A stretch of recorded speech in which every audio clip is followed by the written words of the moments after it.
Okay, now we're moving to old business. We have board policies, guidelines for outside groups. The policy committee has a meeting, their first meeting scheduled on September 7th. We'll be meeting with you in identifying what we want to work on. This will be one of the policies we will be trying to develop and hone, taken from what they did before. We'll also be able to give recommendations, Tim, on the press policy updates, so we got to approve that one. So both the one that we have in old business and the one we have in new business. So the policy advisory group is going to? Policy advisory group is going to be meeting September 7th. Can the policy advisory group also address what we talked about yesterday? Yes. The inconsistent fund balance? Fund balances, yes. That's one thing. We're going to outline what we want to work going up. Did he say that and I didn't hear it? So, no, I didn't say it, but it was in my notes for policy. So then, after the policy advisory group meets and they go through all these little changes, will they prepare a document so we can look at them before we get together as a committee of the whole? You'll have your press packet as we've done in the previous 2 years. We would then resend the press packet out of the changes that needed to be made on our policy based on what IASB came back with on legal changes, and then that's what we'd be voting on. Right, but you're going to have an advisory group. You're going to discuss what ISAB had suggested. Yes. Which we have here.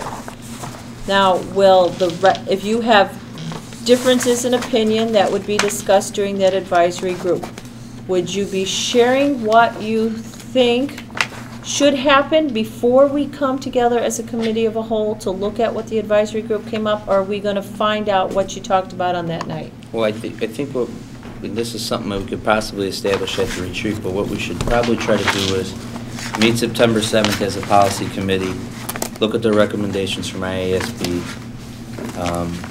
send out, similar to a board packet before the committee of the whole, you know, our recommendations or our reviews of that. We discuss it on September 27th as committee of the whole, and then we don't vote on it until October business meeting. So that it's out there for a while, you see it before the committee of the whole, we talk about it at the committee of the whole, any final changes are discussed at the October business meeting, and then you would vote on it at the October business meeting, or if there's more changes, we would wait till the November business meeting. Okay, my concern, the reason why I'm asking is because when you have your advisory group and you come up with some recommendations, if any of us aren't on that, I would like to see what those recommendations are when I'm not at the table. So if I have a question, I can just call before we come to the table. Right, so we would send that out the Friday before the committee of the whole. That would Here's be, an item help. we're going to be discussing. Otherwise, we're doing the research at the table. Right. We would not do that. That's not helpful. We would have it Similar to a board packet, but a lot smaller. Yeah. Right, and then it's not, and Tim, you can correct me, I believe we would have to vote to put it for a first reading for the public to have 30 days to come back and make comments. On press packet, we've done it as a first reading. Usually, and tell me if I'm wrong, former board members, the last 2 years when a press packet has come up from IASB, well, hold it, your policy member right here. Yeah. We did not, we accepted what the IASB said. Not necessarily. Okay. Then we had to send it back to the state. Okay. To tie it to the service to rewrite our recommendations or objections. Yeah, and I believe we're part of the IASB publication consortium. But I believe it doesn't preclude us from putting it on you for the public to also make comments, you know, as a first reading. We could do that. I think we have to. I don't think you're required. Yeah. I don't know if that's a requirement by law. The only time we would put it up for first reading is if we did a policy change for like the outside groups. Yeah. That would be something different. But for a press packet, we've never. Mostly the press packet changes, Laura, are just. Well, I know I've gone through them. Yeah, something changes in law or verbiage. Yeah, I've got, most of them are benign, but there's some that are, there's one that's new, and that should be a first reading. Okay. All right, next thing is, in old business, is finance, budget items, outside funding for co-curricular programs. The staff has come back with a recommendation of a draft for outside funding of co-curricular programs. These are programs that have been eliminated due to lack of funding, and the purpose of this document is to clarify the use of private donations to fund these clubs and organizations in order to make them available to the students. So Pam or Kevin, do you want to talk about this? Yeah, we presented a draft. We talked about some additional discussion, heard some of your feedback. We looked at it again, as well as I contacted the board's attorney and had him review. More or less just in regards to verbiage, there was only a few changes. But overall, he felt that what we were trying to accomplish in the document was sufficient. Mr. Walsh had contacted me earlier this afternoon about one or two areas in the second to last paragraph to just maybe align that up to the same verbiage we are using in the pay-to-play policy in regards to free lunch students. And the key thing that the legal counsel wanted to focus on was just the last sentence in the second to last paragraph. The solicitation of donations for outside funds must not result in undue duress to students and their families to contribute. I think the biggest thing that we need to make clear, and I think some of the audience members had talked about this a little bit, the reason this can become a slippery slope is because of the dollars needed. You can't say, hey, we're going to run a school musical and do a fundraiser to pay for that until we have those dollars in hand.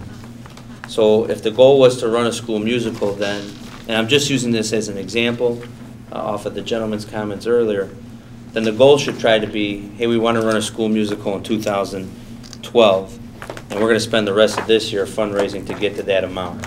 Because what this policy is basically protecting the district from is any liability for financial dollars that we don't have. And the other thing that the attorney wanted to make sure it protects is that, okay, a parent steps forward and says, I want to sponsor the math club, and they give the amount for the stipend and the buses out of their pocket. They can't come to the school and say, hey, I'm the designated donor. I'm going to give you my money to cover the bus, the stipend, and the transportation, and whatever other cost there is to it, and then call the individual parents and kids on the team and say, hey, I need $50 from each of you to be on the math team. So that's what all we want to be cautious of, is that the people are clear and understand that if they're going to fund a program, all that money needs to be given up front. The school will sign off on a sheet with you, which is included in this document that the attorneys reviewed. They make that donation to the school tells them what account it's in, and then even Todd added to the rest of that sheet that any monies left over, any dollar surplus is returned either to the designated donor or deemed or earmarked for that same club going forward for the next school year as a beginning balance. So I think the thing we have to just be cautious of is this is out there because there were some clubs that were cut and that there's still high interest in, and I think we should provide opportunities for groups, because you might find a company that might want to sponsor the engineering club, or the zoo might want to sponsor a particular club, and I'm just using that as an example. No one is committed to anything like that, but we want to make sure dollars are up front and they understand that they're basically covering all the cost. After that, the sponsor would run it. It wouldn't give their priority to their child to play a significant role in that club. I mean, those are some of the things that we just had to make sure were spelled out in this document. Dan, anything to add? No, I think that we tried to cover, anticipate some of those concerns. The board did ask me to check if other schools had these policies. Immediately after the board meeting, we put out on our listserv through the activities directors through the state, and we have not heard back anybody saying that they had a policy like this. It could be because those people are off for the summer. Those activities directors and some of the people in these roles are 10-month positions. So, I'll keep you posted if I hear more information, but as of yet, we have not heard of anybody having a policy similar to this, or they haven't responded to us. The concern is that I think is partly sustainability. I mean, you can have a one-shot.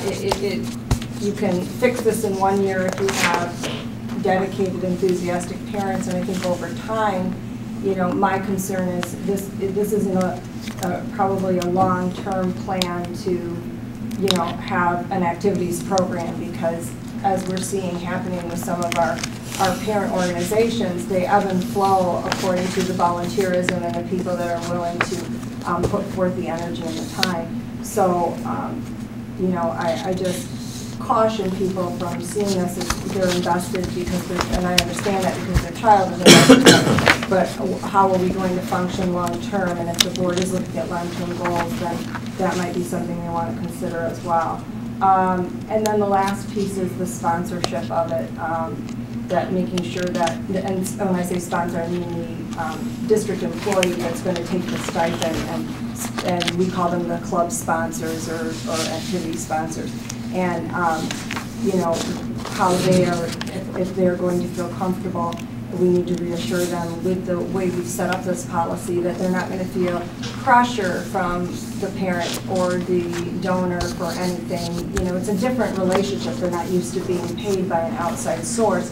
And so I don't know how that would feel to them, and making sure that they're comfortable with that. And this isn't something that we've had discussions with the sponsors or the teachers who fill those roles. And so I don't know, I'm trying to think, did we anticipate everything they might be concerned about? Having built this document kind of from our own imagination and anticipating how this would play out, and not having another school to really rely on. So those are just my thoughts at this point. Any questions for Kevin or Pam? I do have some concerns with the document, or just things that I think we should look at. Under sponsorship of the club organization, I thought we should have at least a sentence to say who a sponsor is. A sponsor is, was it an RB, what do you call it, a board teacher, a certified teacher, or just put the definition, the legal definition of who a sponsor can be. I thought that would be appropriate in there. Does that cover us with that first sentence that the Board of Education and Administration, not the donor, will be responsible for appointing the sponsor? But you want to actually We're responsible. But who, well, for one, I don't think the Board of Education should be in there at all. I think it should start with the administration. It's staff work. The Board of Education should not be picking sponsors for clubs. No, I think, okay, I get it, but at the end of the day, you would still have to approve, like you're going to approve all the sponsors tonight. The money for the sponsor. I'm not going to approve who is the sponsor. Yes, you are. Yes, you are. You recommend. We make the recommendation. You make the recommendation. You can only approve higher. We approve them, but we don't appoint them. So I think maybe we need to fix it, because now we're getting into staff work, and that's not us. But I think there should be a sentence here to define who a sponsor is. You know, a sponsor is not a parent, a sponsor is not anybody off the street. It is somebody who's part of the union. Are they certified teachers? Can they be non-certified? What is the formal definition of who a sponsor is? That's already. Is exactly the There's- same way the CBA is spelled out. Yeah. Yeah. Well, I think the line should be in there, just to be clean. Well, it makes reference to the CBA and other parts of this document. Yeah. Subject to the provisions of the It collective says it in bargaining that agreement sentence. There. with the Riverside Brookfield Education Association. And if you can't find a person that's within the contract, then you find All somebody right, well, outside. most But they're still bound by the state. contracts it's just clean when they define, but I don't think it should be the Board of Education, because we're not going to appoint. I mean, we're not going to take a meeting and say, well, I think teacher X should be in that position and not teacher Y. Well, we just change the language to say approving, Yeah. approving and appointing respect. Yeah, I agree, I agree. That's a good point. That's I could fix that. I already did. Okay, I already wrote it. good, thank you. And then the next one, it's on student participation and club organization. I think there is formal language. It is line 1, 2, 3, 4, 5, 6, 7, line 7. After the second comma, the Board of Education has established policies that provide fee waivers to students on the free lunch program. I think we have formal language for students on the free lunch program. That sounds a little derogatory. Don't we have for How does this qualified? sound? The Board of Education has established a policy, and I'll put in parentheses 4:140, that provides fee waivers to certain students. Thank you. Yes, I think, because, and then, Does that include this? What is that policy? There's a policy specifically? on waiver of student So fees. specifically areas with the free. It's a pretty broad on what's covered on the I fee just want to make waiver. sure that, I know we're referencing the policy, I didn't know if it falls. Well, really, to be perfectly honest, I since know. we're on here, there's a problem in my mind with this policy because we can't tell the person who's coming forward, what do we call them, Pam? Sponsor. The No, donor. the sponsor, the No, donor, the thank donor. you. The donor, we can't tell. If their idea was the math club, it's $3,000, there's 8 members, we're gonna charge, here, make it easy, there's 8 members, it's $1,000, we're gonna charge $125 each. If a couple of the people on there, we can't tell them and they can't find out, so, that's an issue. with Doesn't this. this imply that we're asking the students to pay? No, I think if you look, that's what Todd reviewed. I mean, the sponsor's asking, Well, that that appears to be. implies all- that. No, donor, we're slipping, the language is slippage. The sponsor is the teacher. I'm sorry, the donor, isn't it implying that the donor is asking the students to pay? And that's why we're referencing this free waiver?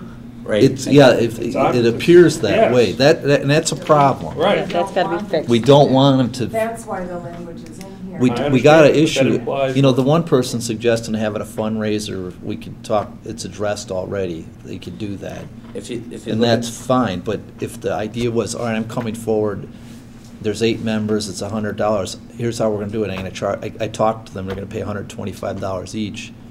Well, I guess if the person's volunteering, they don't have to ask for a fee waiver. Right. But if it's somebody who wanted to do it, who was eligible and wanted the fee waiver, I don't know how you How do you do it? address that. Wouldn't Do you, Pam? the identity of the students strictly confidential, therefore people seeking to secure outside funds for a club or organization may not divide the cost of running that club or organization among the students and ask each parent or guardian to contribute to that donation.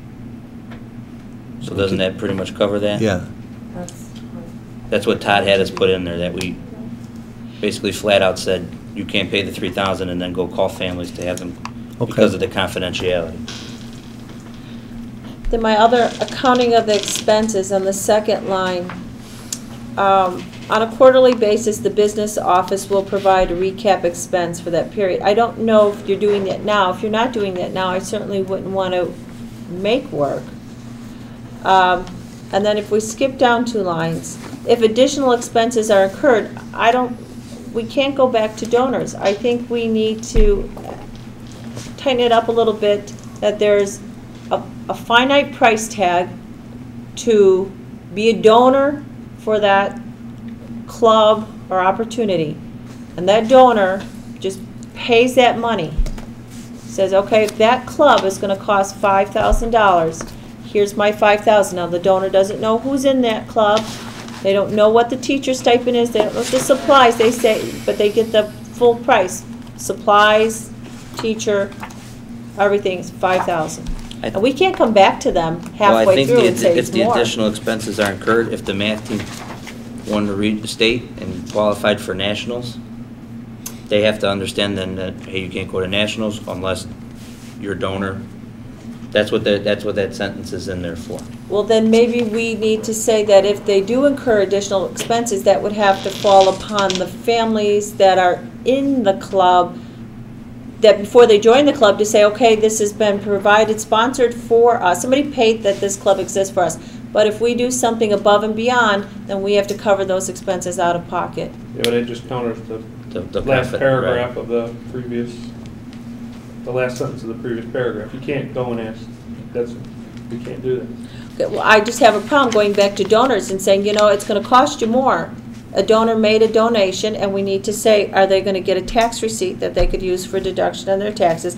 But I have a problem with us going back to donors and saying, well, we need more money. Well, if somebody wants to run that particular club, and that particular club does something outstanding, and has an opportunity to go to nationals, I would imagine that that would be up to that donor to decide whether or not they want to help pay for that. I think what this is basically doing is getting all that liability off of the district. The students could also fundraise. Correct. Yeah. But what I think the whole purpose of this was saying, we're not going to shut out the community from trying to come up with creative ways. Yeah, I to believe run we the should do clubs. this. I'm not saying we shouldn't. I just want to protect the But- donor. But here's the problem right now is, what this program does up front, when they sit down, this is what the monies are needed for this Right. club to exist. And identify it specifically line item by line item, so there's no surprises. Now, if they come up and say like the club is $3,000, $2,500 for the stipend, and $500 for supplies. Now, the business office themselves only has $3,000, of which $2,500 in the agreed upon and signed by the donor, everything else, realizes that. The fact that they know what all the expenses are, if they come back and say, guess what, we want to spend more, first of all, we're covered by this by saying it's not ours. And second of all is, it's upfront. These are the expenses of the club. It keeps us honest and keeps them honest. I think you have to put some confidence if this is written how they do it. Let's use the math club as an example. They come forward and they say, they're able to tell them it costs $3,000 to go through, there's 3 competitions up to the state, I believe, and with the bus and everything else. If you go to the national competition, it's another $3,000. Do you want to raise the money now and pay us $6,000? And if you don't go to nationals, the money could stay for next year, or you understand, if you make it to state, and you could even do the other thing, some of the teams don't make it to state, so I would imagine you do it, but if you go through the regional, let's just say state, if you only raise $3,000 and you make it to the nationals, unless you provide more funds, the kids can't go. Correct. And that's laid out at the beginning, and they make a decision based on But I that. want full disclosure at the beginning. That's all I'm saying. I believe in the program. I believe donors would step up. I wouldn't want any donor to say, I had no idea. I was fooled into believing I could sponsor this, and then they came back to me and asked me for more money. Now I feel bad, I have to give more. I would just want us to lay it all out, say this is the potential of what it could cost, and there's full disclosure for any donor. Except that we have to put the liability on the donor. Right, but. Because right. if we tell them what it is and come up with $2,500 and it's $3,000, we don't want to be responsible for then saying we have to come up with, here's the best guess we have. It might be a little more. Maybe you want to raise some more money or pay for some more money. You have a But best case scenario where you build it in. It'd be like posting a bond for success. yeah, Yeah, so, but here's the And key then thing right now, refund it if you those don't are, make it to state. what you can give the person for expenditure-wise is what is gonna happen in the normal life of that club during that school year from that. All this extraordinary stuff, that is something totally different that could happen, it could not happen. And when it does happen, it's not part of this expenditure, donation. original building, it's something totally different. Right. Then they need to be able to, here's a perfect example, choir. Choir goes to Disneyland, Disney World, all right? Did the school pay for that? Students raised. The student raised their money to be able to do that. Now, that choir is almost like a extracurricular club, am I right? What would you consider that? It's a school function, but it's they raised their own money. So you can give them all the happenstance if you go to nationals, you're gonna cost this and something like that. I think the key thing right now is to be able to show them expenditure-wise, in a normal school year, this is what we are budgeted, this is what the expenses break down to be that. And if you want to put a caveat in as you're talking, I'm saying, guess what, if you go on beyond this to other, national or regionals, that's not covered in this. So they're front, but that's, what I mean? The choir, my daughter came up and raised money, they all raised money to be able to go like that. Other people, other places do the same thing, other clubs do the same thing. So I think that the key thing right now is, you can show them national level like that. We want to be able to say, this is what this club did last year. This was the budget for last year. This is what we spent last year. This is what was involved. The going to nationals and regionals, everything like that, that's for some clubs, it's not for other clubs. And that has to be inherent that this is the money this is what you're spending for. This is your budget is for this school year for doing this. It doesn't include, so if it was the math club, your stipend is $22,000. Your other expenses are tournaments, $250. referees or paid services, so much money. This is what you need to do for the whole school year. This is what precedence has been for. If anything goes above and beyond that, then you would not. Matt, It's totally different. Let me ask a question. If a donor sponsors a club, and Tim, with the document, and maybe it can be tweaked, if a donor sponsors a club, they read everything, and they come back to the donor and say, well, we're going to need more money, can the donor say no? Yeah. Yeah. That's all I want to make Obviously, sure that yeah. the donor can say, I'm sorry, no. The donor can say no, that Okay. that club would just not participate in any additional activities. Okay, I just want the That's donor to why have that right, to be able to say no. I think you're bringing up some good points, and that's why I think we need to take a look at this for a year and see how it goes. Right. I think Pam brought up a good point in that this is not a longevity Right. solution. Whenever you're making budget reductions, there is no longevity solution because there might not be that donor the next year. Right. You know, and a kid that's a freshman that maybe gets an opportunity to participate in this club in their freshman year might not have a donor for the next 3 years and never get to participate in that club.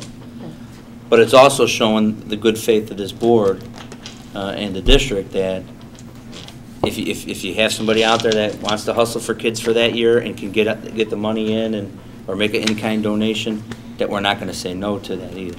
Well, and look what happened right now. Tonight, somebody stepped up and said, hey, I want to do theater. You cut it, I want to be able to do that. And now he's taking the initiative of, okay, I'm going to Patrons Council. What do you think we can do as a fundraiser? That's the type of person that club needs. But you might get more people, even though longevity, you might get more people that'll be jumping on the bandwagon and taking that over. So what I agree with Kevin is, this is a one-year program to try it out. This is something we get learnings from, that we can make tweaks on. Do we need, you know what I mean? Is it too much of a hassle or anything like that? But I think the key thing in this whole thing is communication up front of the cost, communication of here's what you spent, being able to show that group or the donor or the representative of that group, this is what our budget was, this is what we spent against it, and itemize out what it is. And Tim, I don't think it's going to be that much of a hassle for you to do that, because you're doing it anyway to be able to track it and then come up and say, guess what? At the end of the year, this is what we said our budget was, this is what we spent against. We didn't go over, and if we have something left over, what do you want to have done with it? Do you want to put in for the next year or something like that? But the key thing is communication up front so that everybody knows what their role is. The role is here of the business office or the assistant principal is, here is the rules of the game, here's the budget for it. The donor is, all right, now I understand what I need to have, what's the rules of the game, I'm ready to give my money up. And then from there, the communication from the business office and also the review with our management team, our leadership team, saying, okay, what do we need to tweak for next year? Look at from that. But the key thing, what's good about this is there's communication up front. There's no, oh, I didn't know that. Everything's up front. And also what I liked about it too was, I have read the outside funding co-curricular programs procedures and I will abide by its provision. You're having them sign them right away to show them that, guess what? I know what this program is. There's no, I didn't know that. You know about this program, I can bring it up right from there. Can you, the people who had discussions in the last few minutes, can you put it in the context of Olga sitting out there on the edge of her chair? And when she was the original one who brought this idea sort of forward, her idea was the parents of the students on the club are going to get the money. We're not going to, it's not in the context of, Olga's going to come up with money. One person's going to come and, pay the money. They're going to pool their money to make it happen. Right. How do they do that in your context of this individual donor? Does Olga become like the representative of the donor to bring the money forward? That's how I read this. As opposed to, all the discussion we Yeah. had was, some mythical person's going to come and sponsor these kids. There would need to And be. we're going to have to go back to them to say we need more money, when in reality, the way it's going to work is Olga's the head of a bunch of math kid parents, and she's going to be the one to try to make it happen for the kids. Does she get to an opportunity to raise the money to go to state, which was beyond the budget? And is she the one who's going to be signing off on whatever the donor may sign off? Or Yes. do all the parents, or she's going to be like the There representative would need to be of a them? designated rep. Does that answer some of your edge of the chairness? And we'll have another chance for visitor statement, but Well, I want to clarify a couple of things, if you don't mind. One is, there's another, where it talks about undue duress in the bottom. We should reference our policy on fundraising like we did, as Kevin said. But the other thing, in carrying to Mike's, first of all, we cannot, in my mind, refer to this as outside funding for co-curricular programs, because our policy says that co-curricular programs are those sponsored by the school. So I don't think we should call it that. It violates our own policy. Maybe we could say outside funding for school-related programs or something. But the Olga's I don't have a problem with. I understood that. But the other gentleman, it was unclear to me whether he was proposing a type of activity that we actually had or something new. So what's a little unclear here is, are we going to only allow sponsors to sponsor something that we had last year and we cut? Or are we going to allow them to sponsor a variety show, which I don't think we had, did we, Pam? no. You know, if somebody wants to sponsor a variety show and they're going to fund it, is that okay? And Was it, I thought what his comment was the variety show was to fundraise to get Well, the musical going. let's pretend he was making both suggestions for Right. sake of discussion, because that's what's going to I happen. think we Somebody's should going to limit- walk in and say, I think we should focus this on things that were cut, because then there's already guidelines in place, there's history to go back okay, to refer to for funding. And Okay. it says in the first line of request to privately fund a club organization, the individual interested in providing funding for an eliminated club organization. I understand. Yeah. I read it. I just want to make sure that is what we actually are approving. Yeah. Because so if somebody comes with a different idea, the assistant principal, he doesn't sit there and say, geez, what did the board want to do in this situation? I think that's why I made the original thing, like, Okay. for him to pull off what he was requesting, he would be focused on, hey, what do I need to run a musical? And then he would probably need a year or two to fundraise to get that amount of money. And Yeah, then okay. as far as using school facilities to run that type of fundraiser, now you're talking, he would have to go through building rental and facility usage and stuff like that. But the other thing is, the policy, we're going to talk about that later, this would be one where there would be no charge based on your program, because it's A group one. student-oriented program. Right. And that actually concerned me when he was saying, you know, we'll go off and do it somewhere else. I don't think we want them to take our students off and The somewhere. challenge I saw with that is that how are we going to do supervision of the rehearsals in school space? There's a liability there. We have to make sure that those students are properly Right. monitored. And yet, we don't have a stipend for somebody to supervise a variety show fundraising thing. So you're getting into how is that Except- going to go with the association? So the one thing is, based on what you're recommending for charging the facilities, this would be a non-charge, so they could come and use the facility and not have to pay for that. You're talking about his fundraiser. No, I am talking about the show itself, because it's student-related activities based on the presentation you're going to do later. That would be one we don't charge. But it's not an established group. It's a gray area. Right, that's I the mean, if you slippery ca- slope. If you There's kind that- of look at that, group one, it says it's a RBHS student activity. Well, we don't have a variety activity. Oh, let's forget the variety for a minute. We solved that problem. So We didn't you- have one that's cut. Math club. Right. If they come and do the math club here, based on your presentation, I don't think, There wouldn't they don't be a have to charge pay them, for the but they would have to facility. cover the, no. But if it's a play, we had a play last year. If they come and do a play this year, they don't have to pay for the facilities. But they would have to cover all the costs. Yeah, absolutely. Which is in there, like the lighting and all that. And the other It was thing, all cut. Pam, is if you read our policy on fundraising, we only allow the established groups, we approve the fundraise in the building. So he's talked about doing it with the Patrons Council. He'd have to do it with the Patrons Council to use the building, and then presumably he figured out how to make that work before without the liability. So otherwise, they'd have to go do it somewhere else. Okay.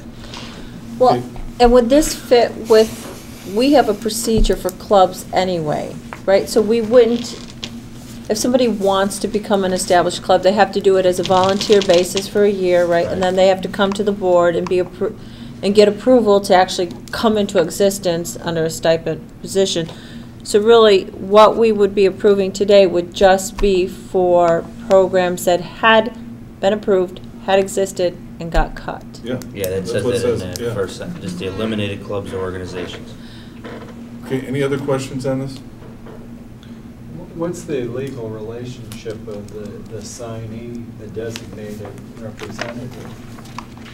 Do they have any legal responsibility to perform, and if something happens, what recourse does the district Here's have? what happens is the person gives them, the person comes up with the money, however Yeah. he does it, comes up with the money.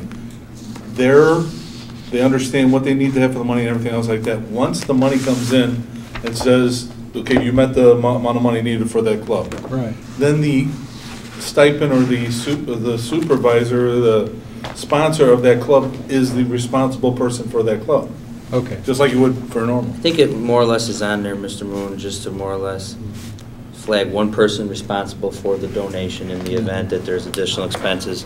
They're the person we contact. If there's leftover expenses, they're the person we contact. So that we're not giving out 7 checks to the 7 different parents. We're giving it out to the leader of that parent group or the leader of that organization that sponsored. They're not actually forming a fundraising organization. Correct. Okay. Correct. Good. All right, any other questions on this? So can we make that probably a little tighter, so the designated rep signature? So we're going to say donor signature. Okay, And we're going to define donor in the first line.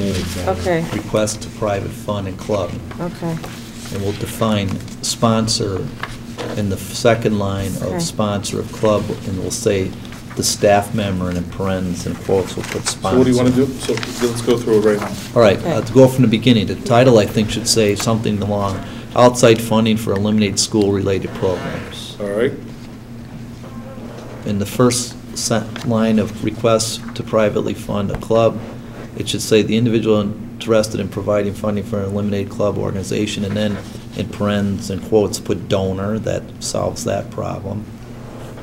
And then in the paragraph under sponsor of the club and organization, the Board of Education Administration, not the private donors, which we'll capitalize, will be responsible for, comma, approving and appointing, comma, respectively. That takes care of Laura's.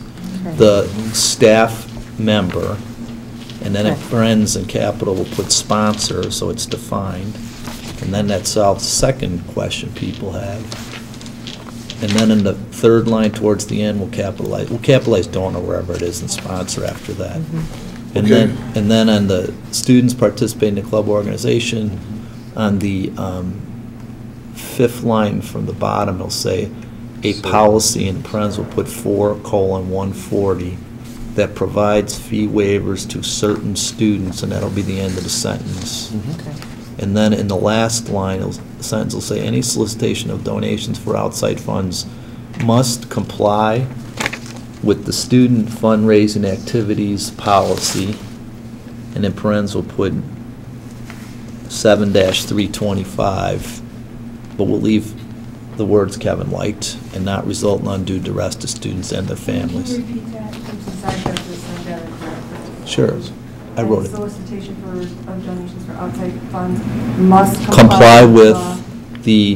and it would be the title of the policy, student fundraising activities policy. It's in parentheses, probably 7-325. Thank you.